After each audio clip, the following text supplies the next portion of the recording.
sur le pilotage des projets informatiques par la chancellerie. Vous avez 10 minutes.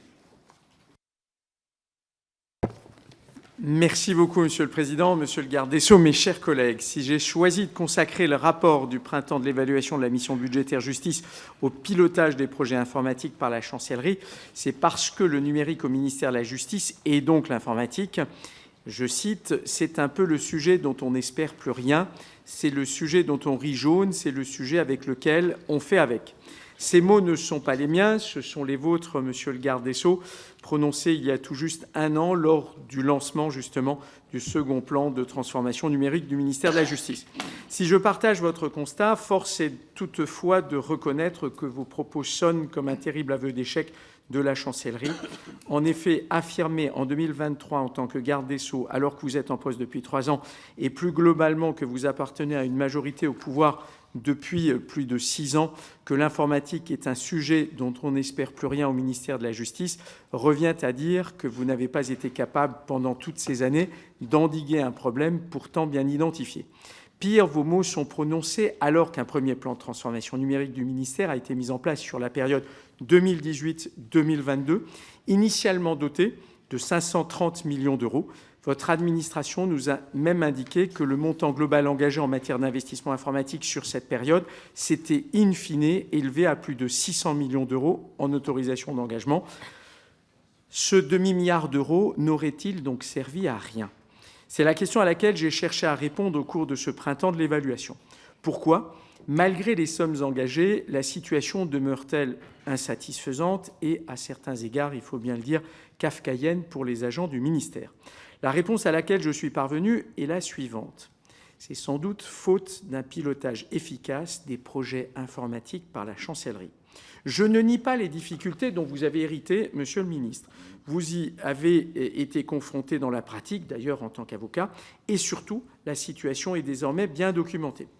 Les chantiers de la justice en 2018, puis les États généraux de la justice en 2022 ont donné lieu à des rapports très clairs sur le sujet qui ont chacun fait l'état de l'insuffisance technique du ministère, d'outils obsolètes ou encore de procédures bien trop lourdes.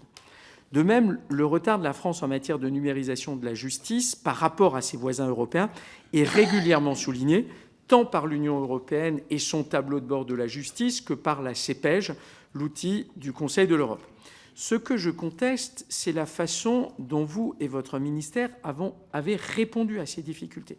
Et je veux préciser que mon opinion n'est pas seulement politique, elle est étayée par les travaux de plusieurs institutions, pour certaines indépendantes, mais également par mes échanges avec les professionnels de la justice. À titre d'exemple, à la demande de la Commission des finances du Sénat, une enquête a été réalisée par la Cour des comptes sur le premier plan de transformation numérique du ministère de la Justice, dont les conclusions ont été rendues voici 2 ans. Or, que disent les conclusions de cette enquête ?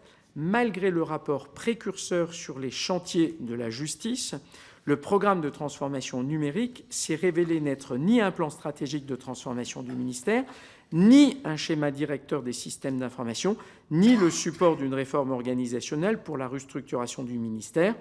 Et un peu plus loin, ils ajoutent « Il constitue plutôt un catalogue de projets visant à remettre à niveau un ensemble de systèmes d'information vieillissants et incomplets, c'est-à-dire essentiellement un plan de rattrapage. » Si je me satisfais évidemment du rattrapage qui a pu permettre d'opérer ce plan, l'objectif de transformation n'est pas atteint.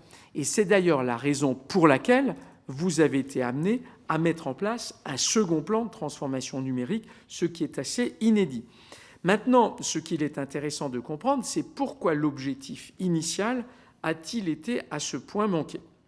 La Cour des comptes est très claire à ce sujet. Ce qui fait défaut à la transformation numérique du ministère tient essentiellement en 3 points. Une absence de vision, un pilotage défaillant et enfin des ressources humaines inadaptées au regard de la tâche.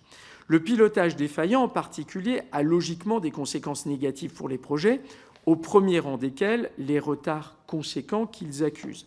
Les cas de Cassiopée d'une part et de Portalis d'autre part sont à cet égard particulièrement éloquents. Or, ce retard des projets, outre l'explosion des coûts qu'il engendre, entraîne en retour des difficultés évidemment de pilotage. Et d'une certaine manière, pardon de l'expression un peu triviale, c'est le serpent qui se mord la queue.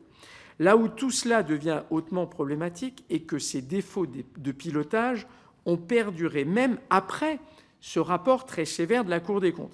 Un autre rapport d'inspection, cette fois-ci, vous a en effet été remis il y a 1 an et demi au sujet de la transformation numérique du ministère, et il pointe précisément les mêmes problèmes. Vous disiez tout à l'heure, Monsieur le Ministre, que la chancellerie m'était ouverte. Je tiens quand même à indiquer qu'il fut particulièrement difficile pour moi d'obtenir ce rapport, et il a fallu à plusieurs reprises intervenir pour, in fine, l'obtenir, alors que vous en étiez là aussi, en tout cas, destinataire depuis 1 an et demi. Avant de venir aux mots identifiés par ce rapport, permettez-moi d'ouvrir une légère parenthèse pour déplorer très fortement le fait qu'il ait justement fallu vous solliciter plus de 4 fois, vous et vos équipes, et surtout mentionner en dernier recours les pouvoirs spéciaux qui sont les nôtres en tant que rapporteurs spéciaux de la Commission des finances pour obtenir le dit rapport.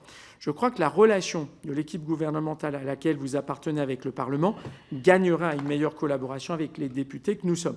Ceci étant dit, j'ai constaté à la lecture de ce rapport que les problèmes de pilotage des projets informatiques par la chancellerie, comme je le présentais, ont perduré.